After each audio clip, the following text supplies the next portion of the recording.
আল্লাহ রাব্বুল আলামিন বলেন, এই কন্যা সন্তানটিকে তারা লজ্জাজনক মনে করত।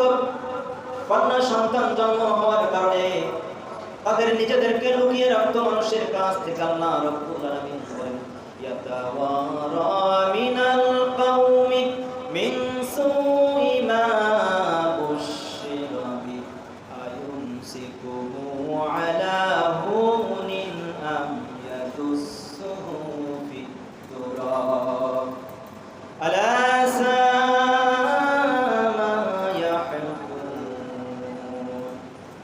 কন্যা সন্তান যখন তাদের হতো, তারা নিজেকে লুকিয়ে রাখতো মানুষের কাছ থেকে।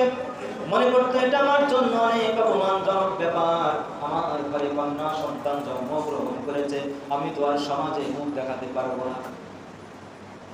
তারা নিজেদেরকে লুকিয়ে রাখতো আর বলতো, এই অপমান সহ্য করে এই কন্যা সন্তানটিকে আমি কি লালন পালন করব নাকি জীবিত মাটির নিচে দাফন করে দিব, এটা তারা ভাবতো।